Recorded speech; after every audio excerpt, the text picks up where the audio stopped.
Hello, welcome to video. So this is part 3. Hopefully you watched parts 1 and 2, where how easy it would have been to modify history in the 4th century. So the timeline, again, you have access to the timeline description below. If you click on here, libraries where emperors, private space, shrines of knowledge, that brings you right to this link right here. And if you scroll down about 1/3 of the way, the perception of imperial libraries as public resource stood in glaring contrast to the closed collections that continue to operate in private properties. So it used to be only the elite, and they would open it to the public before they had public libraries. Okay, so Augustus understood his gesture was laden with symbolic, even revolutionary significance. He was offering the Roman people access to knowledge that had once been confined by the Republican elite behind closed doors, the very wealthy, and as though to accentuate this sense that the library is the emperor's private space, and its contents his personal property. Now this was during Augustus' time, but I believe this principle would have carried on well into the 4th century. The emperors viewed it as their own private space. So it was just a matter of Eusebius, who was the spiritual advisor to Constantine, developing relations with Constantine. Again, he was a spiritual advisor, to hopefully continue with the stopping and murdering of Christians. I believe Eusebius was trying to give Constantine that power that he's thirsting for. I take the position that Constantine never converted. So if a person recognizes Constantine never converted, they really change their perception. It takes a lid off the eyes, if you will. If a person believes that Constantine was a Christian, they're going to be missing a lot. But if a person recognizes that he's not a Christian, then it really opens the door to see a lot more of what's going on. So I believe it was Eusebius that was doing the work behind the scenes, and Constantine would take on all the credit and glory for it. For example, the the Edict of Milan. Okay, I believe that it had been Eusebius or somebody else behind that. So with Eusebius being Constantine's spiritual advisor, he would have recommended this to help stop the murdering of Christians. And then, of course, Constantine gets all the glory, and at the same time, he's competing against another emperor, so he gets more recognition for that. Now, Emperor Lannius, the one that was emperor at the same time, he also went along with this as well. He co-authored the Edict of Milan as well. He had to, for political purposes. So Eusebius, now again, I say this is behind the scenes, so it's very difficult to prove, but the circumstantial evidence is there. All right, when you look at what happened prior and what happened before, I don't have my book with me, but Eusebius' Ecclesiastical Histories, as I showed you in several videos, that book is an attempt to rewrite history. Alrighty, so. And it all pointed to trying to centralize power around Rome. It's all about intertwining the bond between church and state, okay, where they became merged together, okay. So this was relatively new when you look at history. I don't think the church and state combined in power before this, like this, where you have a spiritual advisor to the emperor that was a Christian. Okay, before that, it was just riddled with paganism, the Roman Empire, Rome, and it was just a custom to kill Christians, you know. So Eusebius really turned the tide in that. But on the other hand, a problem with that he sacrificed a lot of truth to obtain it. And, you know, and that's the problem. A lot of Roman Catholics, they treat these rewritten pieces of history as if you can really rely on them. Let me give you an analogy, the problem with that. So there are people, for example, who are King James only, okay? Do they want to believe in their head that they're the perfect English translation out there and, oh yeah, it's the King James? Now, anybody who, you see, it's their desire to want that overcomes their ability to exercise discernment with the text itself compared to original languages. Anybody who carefully looked at the original language and compared to realize, yeah, there are some cases where King James is not a good translation, especially in the area of eschatology.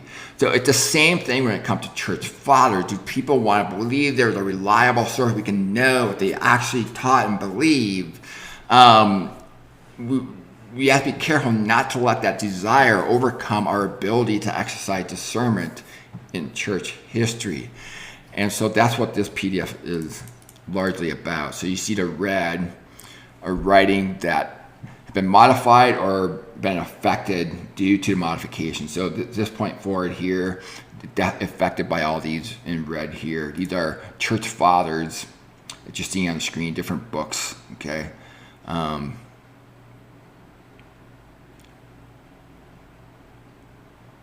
So I feel like I can get one up. So, so for example, got Ignatius. I don't have Ignatius in here. Clement of Rome.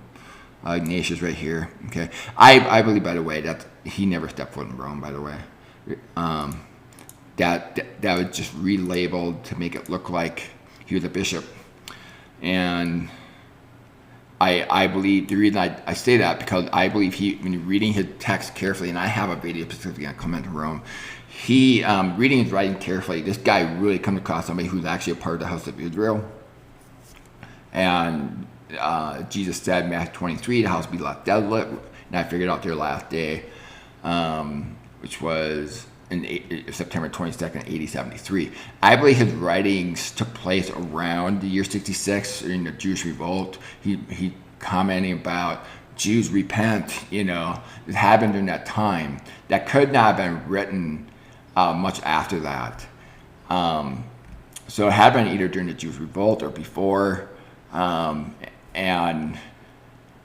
the gospel had been being preached throughout the entire Roman Empire by the 12 apostles. Matthew chapter 10, verse 23, where they go through all the cities of Israel, okay, until the coming Son of Man comes.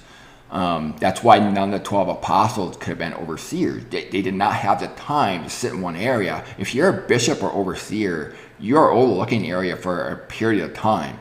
They could not do that. They did not have that kind of time. They were going one city to the next. So one city of Jews, they're preaching, they're binding and loosing, which is a term that only applied to the house of Israel. They're binding and loosing, and then they move on to the next. They were not overseeing, okay? They were busy trying to preach the gospel, binding and loosing to every Jewish person throughout the entire Roman Empire. And Paul, on the other hand, apostle to Gentiles, but a lot of times, though, in his writings, he is actually writing to Jews to oversee the Gentiles as well. So at that was a time where the Jews were light onto the Gentiles. So anyway, now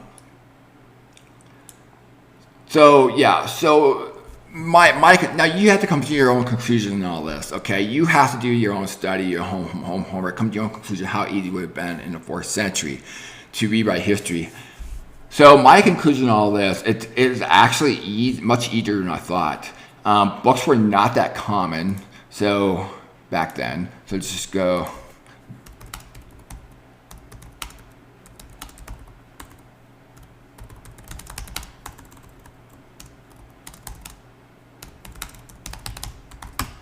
So it did not come about. See, okay, actually, when did books become common? Oops.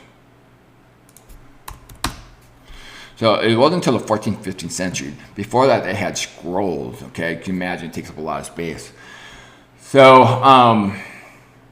so the more I looked into this, my conclusion is that it's actually pretty easy. Mostly confined to libraries. Only the elite had their own libraries, very few. And the elite, the very wealthy, I mean, how many of them would have had a scroll on Irenaeus? I mean, it just would not have been common. But then again, they also had tax collectors that would have been able to assess everybody's library, everybody who had one, which again were very few people who had books. It's not like today where I have my own library. Because books are so cheap and printing presses and the internet, we have access to the internet. It just wasn't like that back then. So so we have this kind of mindset of our setting today, and it was so easy to project our setting to the setting in the 4th century. So that's one reason why people are going to be resistant to this, understanding how easy it really was. So that's why I say you have to do your own homework, come to your own conclusions. But I just want to share, make a video. It's actually pretty easy. I know with certainty that there will definitely rewrite a history. It just, what was written about Peter, very vague, no details. And some of the stuff that was written by Eusebius, the church father, the father of history, church history, it just does not. If anybody had any analytical, detail-oriented analysis of some things he wrote, it just doesn't work. Like, for example, Simon just running off to Rome and Peter chasing after him. When you think through the details and understand which Simon he had been referring to, understanding the history of papyrus, and just in all likelihood, he had been talking about the Simon in Acts chapter 8. Okay, he was not talking about a different Simon, and we have to understand that Simon was a Jew, and how, with him being a Jew, he handled repentance and forgiveness. He would not have run off to Rome. It goes on and on. Okay, there's just so many problems. And that's why when a person tries to rewrite history, they can't get too detailed. It's very easy for a person to spot it out. And Eusebius knew that. And I think Eusebius had good intentions when he did this. Again, I think he was trying to stop the murder of Christians. But it created a lot of sources for presuppositions, which lead to eisegesis. Okay, let me look that up. So we looked at in here. Eisegesis is the process of interpreting text in such a way as to introduce one's own presupposition, agendas, or biases. So the church fathers, writing churches, are source of presupposition that would naturally lead to eisegesis. And that's how a lot of people convert to Roman Catholicism, is because of this. And because they want to believe this is true, that this is what the church believed, and it's been this way for 2,000 years, therefore it must be true, But when we look at Hebrews chapter 11, verse 6, God is rewarded those who diligently seek Him.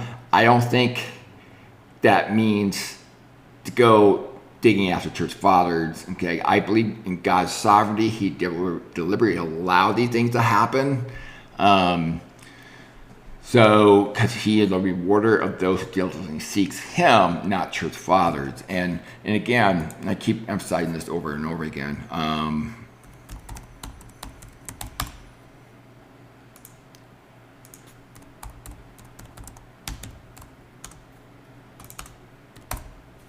So Ephesians 2:20. Where do we get our beliefs from? The apostle, prophet, and Christ Jesus Himself. Where do you find that in the Bible? Okay, not church fathers. Okay, so anyway, so I made my case, why I believe what I believe, and you're gonna have to do your own homework. How do you think it was in the 4th century, and I concluded it was not anywhere near difficult as I thought it would be. Because we're so used to the 21st century mindset of the time that we're in now. But when you look at the time they were in, it was not. It's just a matter of putting in the effort. So anyway, that's pretty much all I have. Thank you very much for watching. And again, you have access to this PDF timeline PDF in the description below. Have a great day. Thank you.